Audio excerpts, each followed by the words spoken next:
What was the first Broadway show you ever saw? So the first Broadway show I ever saw was The Full Monty. So I grew up very obsessed with Broadway from afar, having grown up in Florida. I was really lucky to get to go see a lot of like local theater and school theater and national tours. But the first time I ever got to go to New York, I was 15, and I was just like, I already knew so much about Broadway before I came, so I was really excited. I wanted my first Broadway musical to be like a new American original musical, and Full Monty had recently opened. So myself and my family got to see The Full Monty, and that same week we saw The Producers, we saw Aida, we saw 42nd Street, Rent, I Love Your Perfect Now Change off Broadway. So it was like the greatest week ever. Amazing. And how did you get into theater? So like, where did your love for theater start? I was very much in love with theater from being exposed to it through like national tours, like I said, like local productions, and also getting to see TV movies and movies that were based on musicals. Like I was obsessed with Gypsy with Bette Midler, and the Bye Bye Birdie TV movie that came out in 1996, and of course Brandy Cinderella. And because I loved theater so much, my parents sent me to theater camp at the JCC. So I went to like local, not sleepaway theater camp for 10 years. I went to the same camp, and I started doing like theater classes, and I went to a public high school that had a really good theater department and was very active in thespians, and just became like very much in love with it through all of those like educational opportunities. And then you are a theater historian, so how did you create that major? Because how did that come about? Yeah, so I was always really interested in theater history and in new musicals, and just like the collision of past and present when it comes to like musicals and theater. So I became obsessed with like the Broadway theaters themselves, with learning shows from cast recordings, with kind of like the timeline of musical theater. And I knew that I wanted to go to college in New York to study theater, but there was not really a major that sort of accommodated all of the things I was interested in and wanted to do. Like it was sort of historian, it was sort of producer, it was sort of like just kind of theater maker and admin stuff. So I ended up going to NYU and majoring in dramatic writing within Tisch, because I thought it would be a really optimal thing to be in a performing arts school in New York City. But there wasn't exactly a major, again, that fit what I wanted to do. So I ended up really like creating a lot of my own education, and had to be proactive in terms of like producing shows on campus and finding my own internships and teaching myself through, going to see shows and taking notes and reading books that I assigned myself, and really supplementing the, education I got at NYU through my own avenues, because I had the ability to do that because I was in New York City. Amazing. And if I'm not mistaken, you interned for Rodgers and Hammerstein, right? Mm-hmm. What was that experience like, and how did that opportunity come about? So I had 3 really amazing internships when I was in college. The first was at the York Theater off Broadway, who do, underappreciated musicals of the past, which is a particular interest of mine, as well as new musicals. And then I interned at the Rodgers and Hammerstein organization when they were their own licensing entity that licensed Rodgers and Hammerstein shows, but also many other musicals by other writers. R&H were very innovative when they were around in terms of owning their own copyrights and licensing and managing them themselves. So that began kind of an organization where, they licensed other writers' works as well. I love Ted Chapin, who's a theater historian himself, as well as many other things, and I was obsessed with his book, Everything Was Possible, The Birth of the Musical Follies. Check it out, listeners, if you haven't yet. And so he was then the head of the Rodgers and Hammerstein organization, and I really wanted to work for him, and I was interested in learning more about licensing. So I wrote to them and ended up spending a summer kind of learning the ropes as far as like what it means to license musicals, how that process works in terms of like promoting the musicals to different markets, from schools to amateur groups to regional theaters, to summer stock. Kind of just learned how that organization worked, and was like really educated by it. And then also I had a few other opportunities based on that internship. I worked on a few like documentaries and books because of that internship. And also my third actual internship I had during college was with the gang who created the musical title of show, which kind of was amplified by the fact that they were doing some work at Rodgers and Hammerstein, and I became more connected to them through that, and then ended up having an internship with them as well that later turned into a job. That's such a impressive resume. And you got all those internships just by networking? What was that? Sorry. You got all those internships just by networking, or were they official posts? Yeah, I always tell people to kind of reach out to folks that they would want to work with completely separate from any postings, because in my time when I was applying for internships and applying for jobs right out of college, I applied to hundreds of Playbill postings, and I never got a job from applying to a posting. And I really started to find that people wanted, first of all, at that time, there's so many internships and then there aren't job opportunities. And so when there is a job opportunity at an organization, a lot of the times people want to be oh, well, it would be best to give that opportunity to someone who interned here, who we love. So unless you already had an internship, you kind of were at a disadvantage to have a job. And a lot of the things similarly, I had trouble putting myself in a box. I wasn't a costume designer or a casting director. And a lot of the time I would get a first interview for something and then kind of would share honestly what I wanted to do, which was so many different things. And I think people just didn't quite know where to put me. So it's also just, and I know this now from being in the professional theater world, a lot of those job postings are so competitive because everyone wants to work in the theater. So every job posting gets hundreds of applicants. So all of the opportunities I ever got were really from either reaching out to someone and just saying, I would love to work with you. Here's who I am. This is, what I'd like to do. And a lot of it was if you ever need an extra pair of hands in the rehearsal room, or could I just come observe you and help pick up coffee? And then really trying to make myself as indispensable as possible once I was in the room so that I might get hired for, an opportunity that came up later. Or really making my own stuff, with no budget, kind of with friends, and people kind of noticing that I was doing those things and then giving me opportunities based on that. A lot of the jobs that I have now, including my job at 54 Below, you can have a direct line that traces it back to, stuff that I made with my friends where no one got paid and, no one had any budget, and we just made things, and then they later led to jobs for various people. Wow.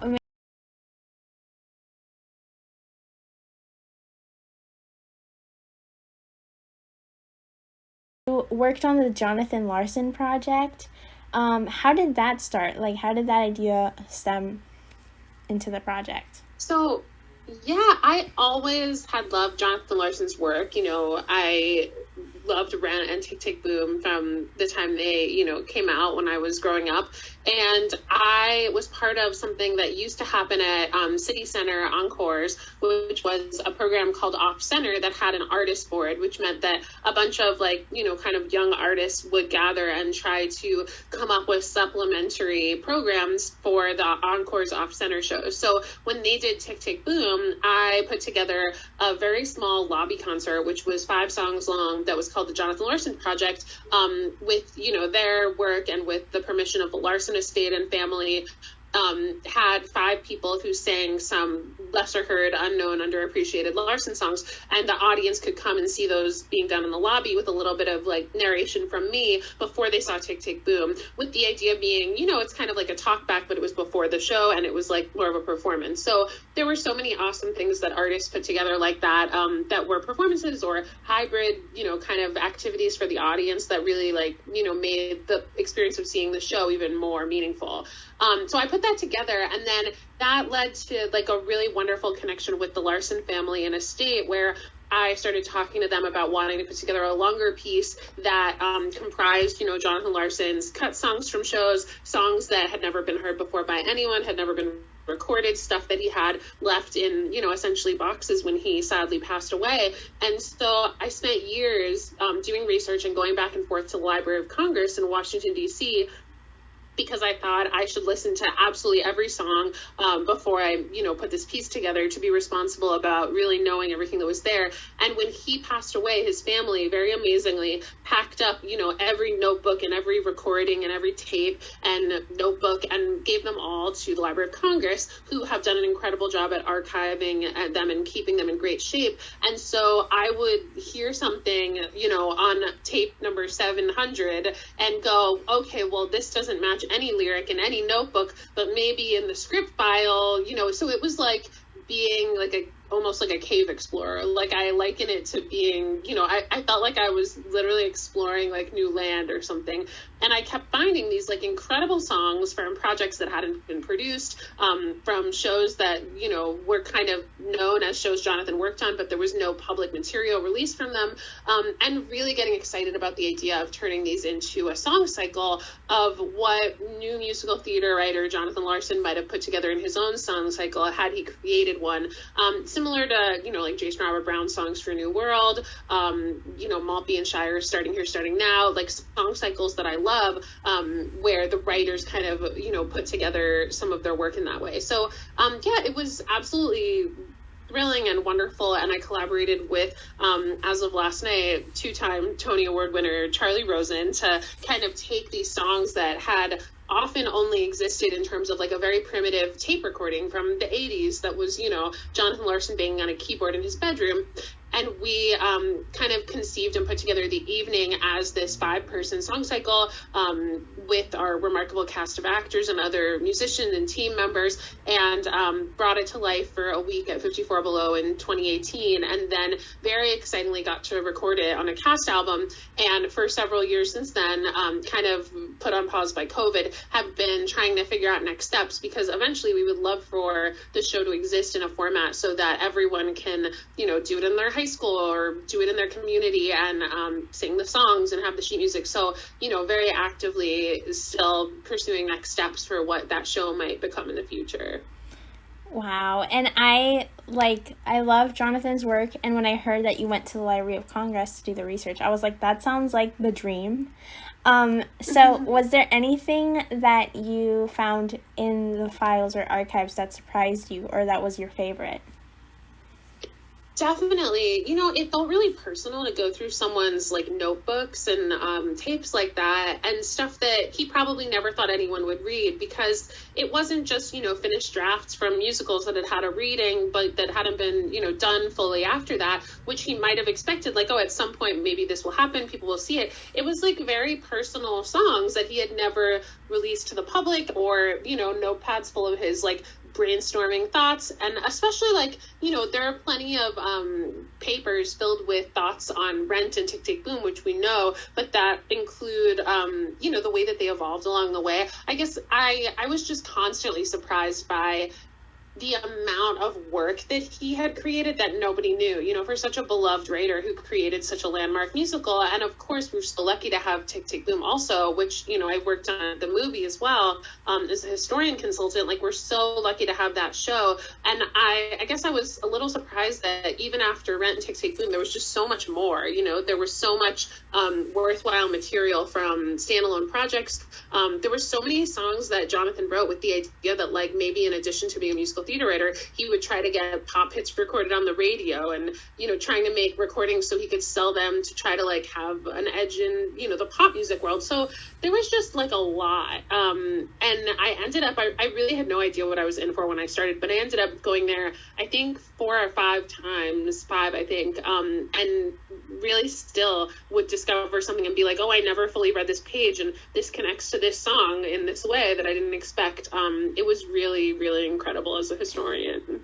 And when you were working on the Jonathan Larson Project, were there, was it just written songs that you found and kind of had to piece together how it would sound, or was there like recordings that were exactly like what Jonathan had envisioned? So it was so complicated in that, and this is true of a lot of people's estates and lost songs and chunk songs. and there was sheet music, but there was almost never sheet music for the more obscure songs. Like, of course, sheet music existed for, Rent when Jonathan was working on it, and a few other, pieces like that. But for the majority of the songs that ended up in the Jonathan Larson Project, what we had was an audio recording of Jonathan performing them, usually just on his keyboard. And sometimes what he had recorded in the only known recording of the song had different lyrics than the lyrics he wrote out in a notebook, or he had recorded the song twice and the two recordings had different notes, or a slightly different shape of one musical section, or there was sheet music but only for one page and it didn't match the recording. So it was really, it was like a puzzle of trying to figure out how we could best honor someone who wasn't around to honor their own work through pieces of the puzzle that he gave us. There's a song in the show called Rhapsody that I fell in love with, and it was something that Jonathan recorded himself on the keyboard in the early 80s in his bedroom, and which kind of is it has freeform sections and kind of sounds like the equivalent of if someone came up with an amazing idea for a song and they recorded it in a voice memo on their phone and they never wrote out the lyrics, at least that we could find, or sheet music or anything like that. And so that was where the music department, including Charlie Rosen and our brilliant musical director Natalie Tenenbaum, came into action, as well as our cast. And as sung amazingly by Nick Blameyer on the cast recording, you can really feel Jonathan's presence and his personality and his kind of dreams and all of these other things about him coming through that song. And until the Jonathan Larson Project, it was one track on a 14-track tape of more than 100 tapes in a box with, it was not even in any written form. So there was a lot to piece together. And again, some of it that was a challenge was when you're writing a song, you're recording it,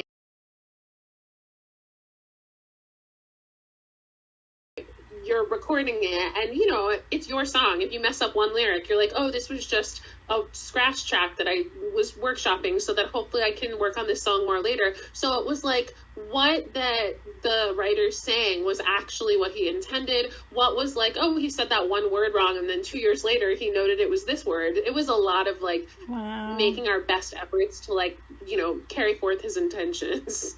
Oh my goodness, I can only imagine. And then you said to yourself you worked on Tick, Tick, Boom as a historian. What did you contribute to Tick, Tick, Boom? I went to watch that movie and I literally cried from the beginning to the end. It was so good. So what was it like working on that? I was brought on board by Lin-Manuel Miranda. He was familiar with the Jonathan Larson Project, and he came to see it and was super supportive. And he actually, because he starred in Tick, Tick, Boom at City Center, he was there for the primitive version, the first version of when we did that lobby concert. And I had known Lin for years because actually the same producing office that did In the Heights did the musical title of show that I worked on. So we had kind of been in each other's orbit. And I was so excited that, Tick, Tick, Boom was in his hands. No better hands in the world for it to be in. And he brought me on board as the historian consultant, and I did a lot of work to, give historical accuracy to characters, to songs, to situations. He would ask me questions about what would Jonathan have been writing during this scene, or a lot of the minutia of character work and script work came to me as is this historically accurate? I was lucky to work with Lynn and with Stephen Levinson and with Julie O, the producer, and so many of the other team members as the film evolved, and got to sit in the room with a number of the actors and tell them more about the real people who their characters were based on, or in some cases were literally playing those characters. It was just an extraordinary and really unique experience that I am so in love with, and particularly enamored with Jonathan's work and with Tick, Tick, Boom, and certainly with the work of Lynn and the others that worked on that movie, that I don't know that anything else will ever come up quite like that. It's the only movie I've ever worked on. Someday if they make a movie about insert other favorite musical of mine, maybe I'd be able to occupy a similar place, but it was just a really unique experience. And Yeah, I feel like I was really able to contribute, like because Tick Tick Boom started out as Jonathan Larson writing a one-man show for himself, and then after he passed away, became a three-person stage musical with two other actors filling in, the rest of the story. And then as a movie, became a whole movie universe of, a room full of people watching this workshop and a room full of, friends at this dinner, and just like the ways that the movie expanded the cast and the scenes and all of the world of Tick Tick Boom. I was really lucky to get to be a part of making sure that was like historically accurate and honest. Wow. And when I watched Tick Tick Boom, it was just like, I had known Jonathan's work, like I knew Rent, but seeing his like his journey.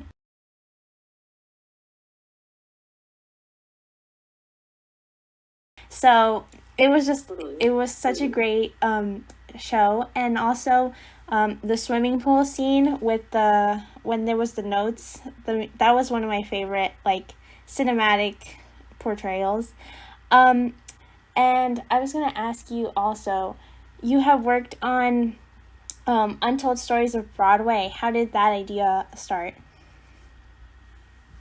The Untold Stories of Broadway book series is like, my passion project, and so far there are 4 volumes of the Untold Stories of Broadway. There will eventually be 6. And I've authored each volume as kind of an exploration into the Broadway theaters themselves through the stories of people who worked there. So each book takes 7 Broadway theaters usually, and 1 lost Broadway theater that's, been demolished or is no longer a Broadway house.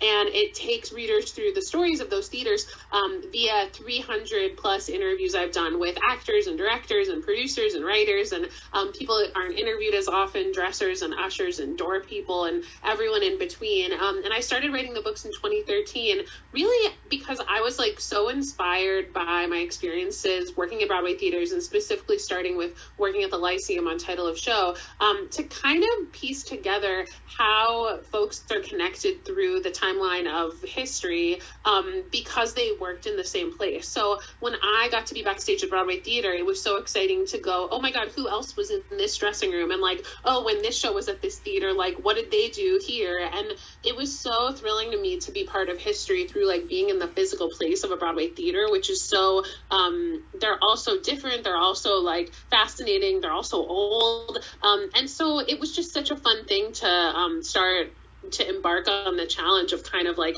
figuring out how that could be a book. And the books, I initially think when I started it, I was like, oh, I'll write this book and it'll be one book. And then as I started doing the interviews, it became clear that in order to really represent history and to include, people from so many different backgrounds, as many as possible, from each theater, including like, how do I incorporate age diversity? How do I incorporate like racial diversity? How do I incorporate a diversity of like people who did different jobs in this decade? And there was just so many considerations that it was like, oh, in order to really do right by the Broadway community and pay tribute to these theaters well, it's going to have to be like several volumes of books. And it was really wild to write volume 4 during COVID times, because I really wrote it mostly during 2020.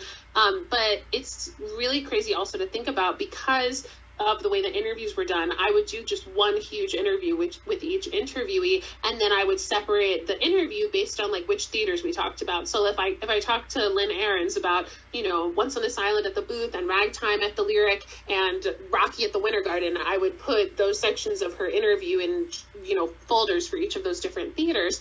And then what's happened with that is that because I started the interviews in 2013, sadly, like a decent number of the interviewees we've unfortunately lost since that time. So I have many interviews with people that are no longer with us, which means that I have like in a folder on my computer like an incredible story from my hero Hal Prince about a theater I haven't covered yet that's in one of the final 2 books that no one's read yet. And so what'll be really interesting about these final 2 books, and what was really meaningful about the 4th one, is figuring out how to write these books when a lot of the stories are from a decade ago, and a lot of, the history was present when I was doing the interviews, and now is like, farther in the past. It's been like a very shape-shifting, like interesting challenge as a historian to navigate that. But I'm really proud of the 4 books that are out, and yes, there will be 2 to come. I can't wait. And was there an interview that you had that left you starstruck? So many. Oh my God, so many. My mother reminded me recently because we were watching Christian Borle on the Tonys. She was like, remember when you interviewed Christian Borle for your book and you sat on a rock in Central Park? And I was like, yes, Mom, of course I remember that because I've, loved Christian Borle as an actor for so many years. And he's just like so kind. But of course, like I was starstruck by him and literally like almost everyone I interviewed.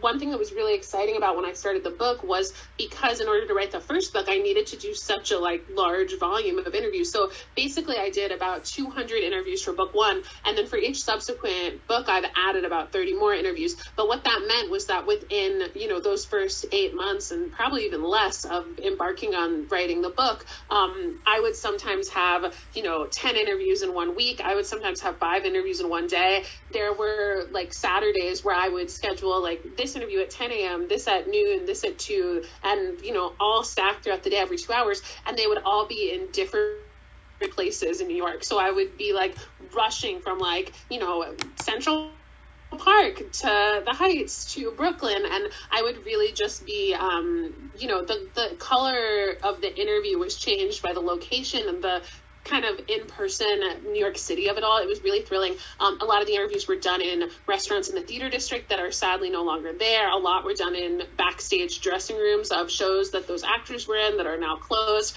It was really like the kind of experience of doing the interview became part of the book in a way that I didn't expect. And what was the most unique place you did an interview, and did where you interview influence the answers? That's a great question. Really good question. I would be fascinated because I do remember so many, but because there are hundreds of them, I should look at my spreadsheet that I have of like exactly what date and time and place I interviewed each person, because I bet I'd be like, oh my God. I think having the interviews in like kind of bars or restaurants where people felt like it was casual and we were just kind of like spending time together, and it was less formal, maybe kind of brings back memories, because those were like theater restaurants where they probably spent time after shows. So there was some of that. It was really kind of crazy to interview people in their apartments.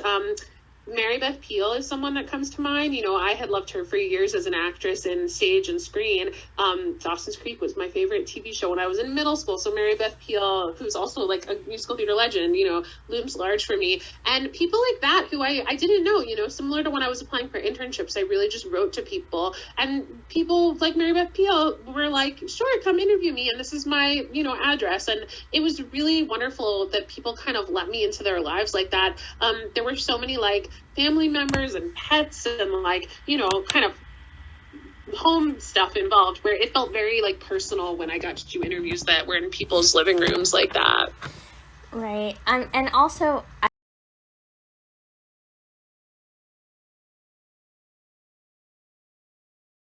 and then my last 2 questions were, I wanted to know what your experience was with 13 the musical, like your kind of where you first saw it, and also if you had any stories about when In the Heights opened, because that's like my favorite musical.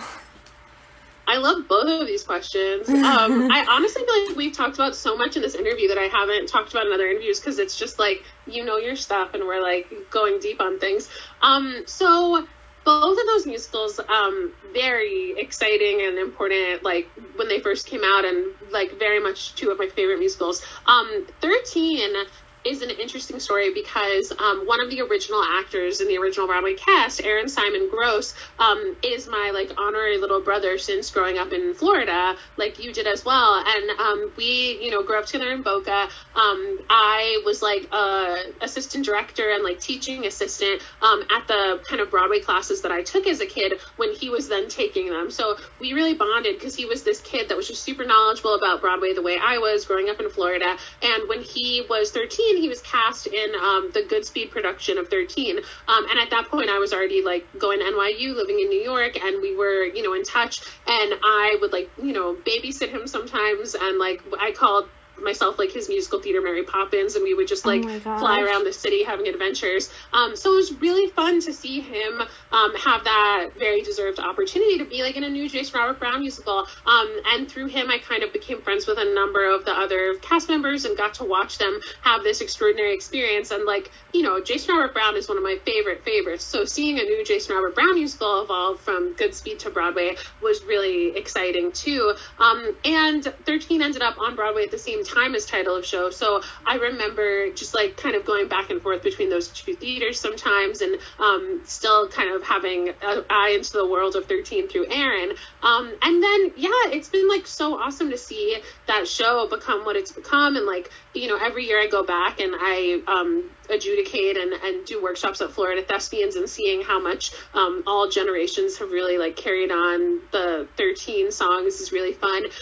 And yeah, it was so fun to see the movie musical version too. I just think it's like a really special show that I was very lucky. I saw it, I think 4 times on Broadway. Thank you, Student Rush tickets. And saw it like with an intermission, without an intermission, with this song cut, with that song cut. Like, it was so thrilling to me during my first years in New York, especially to see these masters of the art form working on shows as they came in. So long live 13. Love that show.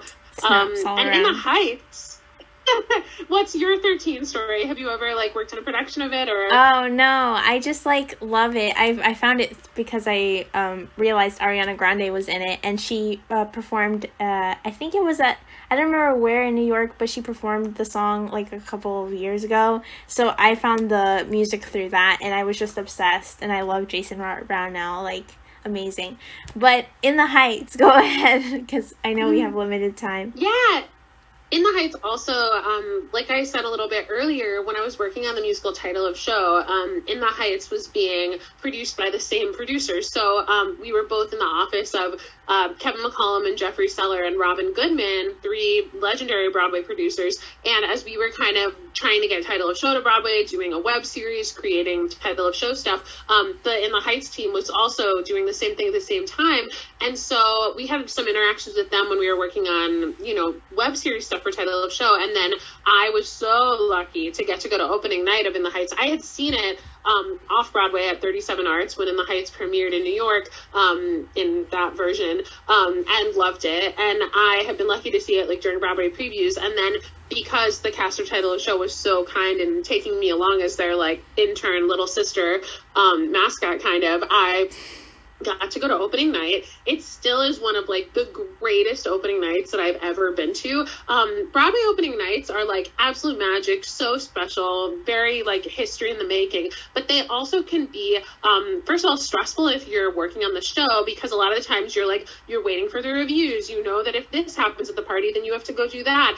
It's still equally exciting. It's not that it's not like, you know, incredible amounts of like excitement and gratitude, but it's something totally different when you get to go to an opening night and it's like a show your friend is in that you're so proud of them, or like just a show that like In the Heights, I was like an NYU student who was interning with this musical I loved, who then got to go see opening night of In the Heights because of it, and it got incredible reviews, and everyone there was just like ecstatic and happy. And I remember at the opening night party just watching like Lynn dance with his mom and watching the producers dance with each other, watching people climb on tables and like read the reviews out loud. And it's the way that like I imagine Broadway opening nights would be like from, you know, reading about them. It was so kind of like magical and exciting, and really just like, oh, I hope that all opening nights are like this, and they're not. A lot of the times you're like, okay, well, that review wasn't good, but maybe if we do this tomorrow, you know, it's all of that stuff. So I remember being just like thrilled by the Broadway people that I grew up loving, that were all there. I remember like standing in line for the bathroom next to Sherry Renee Scott and like, you know, watching Brian Darcy James get his coat back at coat check and chatting with him, and just feeling through these like very small encounters and like being there with the cast of Title of Show that I was just like part of the Broadway community in a way that like I had never felt until around that time. I really kind of knew people enough to feel like I belonged, and it was really exciting. And it was just so happy making to see a show that I believe deserved such success be at the beginning of what has now become, you know, a decades-long journey for the wonderful musical that is In the Heights.